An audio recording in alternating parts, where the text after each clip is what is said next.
नमस्कार, जय हिंद। Welcome back to big breaking news. आप देख रहे हैं दिन भर की जरूरी और महत्वपूर्ण खबरें, और अभी तक आपने चैनल को सब्सक्राइब नहीं किया है तो सब्सक्राइब जरूर कर लीजिएगा। तो जैसा कि आप सभी जानते हैं, कल यूपी विधानसभा सत्र का पहला दिन था। विधानसभा सत्र के पहले दिन ही सीएम योगी ने मीडिया से वार्तालाप की, जिसमें सीएम योगी ने यूपी विधानसभा के 26 साल पुराना वाकया को याद किया और उन्होंने इस दौरान कहा कि यह वही सदन है जहां पहले मारपीट होती थी। वहीं उन्होंने आगे सत्ता पक्ष व विपक्ष दोनों से सदन की गरिमा बनाए रखने का आग्रह किया और विपक्ष को आश्वासन देते हुए कहा कि सरकार सभी मुद्दों पर चर्चा के लिए तैयार है। और उन्होंने आगे कहा कि मुझे भरोसा है कि विपक्ष दल के नेता सदन की कार्रवाई को चलाने में योगदान देंगे। उस गरिमा को बनाए रखने की जिम्मेदारी केवल सत्ता पक्ष की नहीं, विपक्ष की भी है।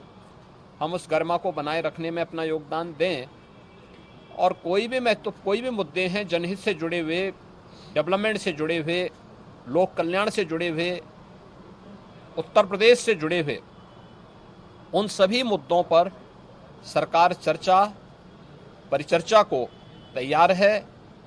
विपक्ष के द्वारा उठाए जाने वाले हर प्रश्न का जवाब देने को सरकार तैयार है। पूरी तैयारी के साथ वहां पर सभी लोग मौजूद रहेंगे।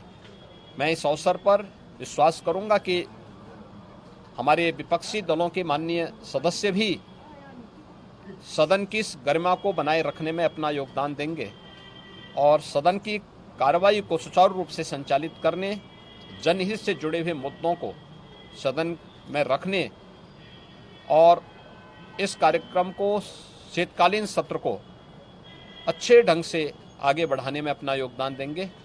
मैं सभी माननीय सदस्यों को जो आज इस शीतकालीन सत्र का भाग बनने जा रहे हैं, उन सभी को मैं हृदय से स्वागत करता हूं, अभिनंदन करता हूं। इस बीच अखिलेश यादव ने भी योगी सरकार पर बड़ा हमला बोलते हुए कहा कि जो सत्र शुरू होने वाला है उसमें सरकार विपक्ष का सामना नहीं करना चाहती और विपक्ष के सवालों से बचना चाहती है, इसलिए उन्होंने इस सत्र की अवधि को बहुत कम रखी है। सबसे बड़ी बात यह है कि ये जो सत्र शुरू हो रहा है, सरकार विपक्ष का सामना नहीं करना चाहती है।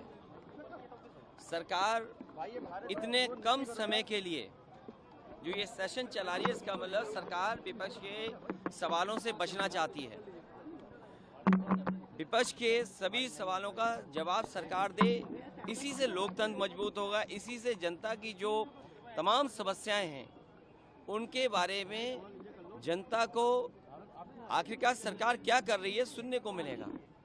ये जनता के सवालों से सरकार भागना चाहती है, इसीलिए इस सत्र का समय बहुत कम रखा गया है। इसके अलावा शीतकालीन सत्र के शुरुआत पर विपक्ष के विधायकों ने काले कपड़े पहने नजर आए। इस पर समाजवादी पार्टी के प्रमुख अखिलेश यादव ने कहा कि यह सरकार और नई नियमावली का विरोध है। उन्होंने आगे कहा कि सरकार नहीं चाहती कि हम सरकार के सामने जनता का सवाल उठाएं, इसलिए सरकार नए नियम ला रही है। तो वहीं दूसरी ओर यूपी के पूर्व मुख्यमंत्री मायावती ने सदन को सुचारू रूप से चलाने के लिए सरकार व विपक्ष दोनों से सहयोग की मांग की अपील की और कहा कि देश की सबसे ज्यादा आबादी वाला राज्य गरीब और पिछड़ा है, ऐसे में 25 करोड़ लोगों की विकास और प्रगति के लिए जिम्मेदारी केंद्र और उत्तर प्रदेश सरकार की है। तो वहीं बात करें दूसरी बड़ी खबर की, तो सुप्रीम कोर्ट ने दिल्ली सरकार को एक बार फिर जमकर फटकार लगाई है। इस बार कोर्ट ने दिल्ली सरकार को राजस्थान के अलवर और हरियाणा के पानीपत में regional rapid transit system corridor project के लिए फंड न देने के लिए जमकर फटकार लगाई है। इसके साथ ही सुप्रीम कोर्ट ने दिल्ली सरकार से सवाल किया कि उनके पास अगर विज्ञापन और प्रचार के लिए पैसे हैं तो रेल प्रोजेक्ट के लिए क्यों नहीं। इसके साथ ही कोर्ट ने विज्ञापन के फंड को इस तरह के प्रोजेक्ट के लिए ट्रांसफर करने की सलाह दी है। और वहीं अगर बात करें पाकिस्तान कलाकारों की, तो बॉम्बे हाई कोर्ट के बाद सुप्रीम कोर्ट ने पाकिस्तान के कलाकारों को प्रतिबंध करने की मांग को खारिज कर दी है। दायर याचिका में अपील की गई थी कि पाकिस्तान कलाकारों को भारत में प्रदर्शन और काम करने की परमिशन न दी जाए, पर वहीं अदालत ने याचिका खारिज करते हुए याचिकाकर्ता को फटकार लगाई है और कहा कि इतनी छोटी सोच नहीं रखनी चाहिए। और वहीं अगर बात करें अगली खबर की, तो एएसआई ने मंगलवार को ज्ञानवापी मस्जिद परिषद की सर्वे रिपोर्ट को सबमिट करने के लिए 3 सप्ताह और समय की मांग की है, जिसके बाद अदालत ने अगली सुनवाई के लिए 29 नवंबर की तारीख तय की है। और वहीं बात करें बिहार की, तो इस वक्त बिहार में सियासत गरमाई हुई है। दरअसल शिक्षा विभाग ने 2024 कैलेंडर वर्ष के लिए स्कूलों की छुट्टी तालिका जारी की है। इस तालिका में कई पर्वों की छुट्टी समाप्त कर दी गई है, जबकि ईद और बकरीद की छुट्टी इस साल की तुलना में बढ़ा दी गई है। जारी आदेश के अनुसार इस वर्ष की तुलना में तीज, जिवतिया, जन्माष्टमी, महाशिवरात्रि जैसे बड़े त्योहारों पर छुट्टी समाप्त कर दी गई है, जबकि दीपावली के लिए 1 दिन, छठ के लिए 3 दिन, होली के लिए 2 दिन और दुर्गा पूजा के लिए मात्र 3 दिन की छुट्टी तय की गई है। और वहीं दूसरी ओर ईद और बकरीद के लिए 3-3 दिन की छुट्टी दी गई है। इतना ही नहीं, विभाग द्वारा जारी आदेश में उर्दू स्कूलों में शुक्रवार को साप्ताहिक अवकाश की भी घोषणा की गई है। वहीं दूसरी ओर इस आदेश के आते ही सांसद गिरिराज सिंह ने इसे तुगलकी फरमान बताते हुए सोशल मीडिया पर एक वीडियो पोस्ट किए हैं। और वहीं अगर बात करें तेलंगाना की, तो तेलंगाना में कल चुनाव प्रचार का आखिरी दिन था और इस दौरान राहुल गांधी ने हैदराबाद में एक जनसभा को संबोधित करते हुए बीजेपी और बीआरएस को एक जैसा बताया और दोनों पार्टियों पर तीखा हमला बोला। इस बीच राहुल गांधी ने कहा कि बीआरएस कांग्रेस को कमजोर करने का काम कर रही है और बीजेपी को महाराष्ट्र, असम, राजस्थान, मध्य प्रदेश व छत्तीसगढ़ में समर्थन दे रही है। और उन्होंने आगे कहा, अगर हम पीएम मोदी को दिल्ली से हराना चाहते हैं तो हमें पहले तेलंगाना से केसीआर को हराना होगा। इस बीच तेलंगाना के मुख्यमंत्री केसीआर ने भी कांग्रेस पर जमकर निशाना साधा और उन्होंने एक रैली के दौरान इंदिरा गांधी के शासनकाल को मुठभेड़ और हत्यारों से त्रस्त बताया। वहीं सोनिया गांधी इस बार तेलंगाना विधानसभा चुनाव प्रचार में जाने में असमर्थ रही, पर उन्होंने मंगलवार को एक वीडियो संदेश के जरिए तेलंगाना की जनता को बदलाव के लिए वोट करने की अपील की।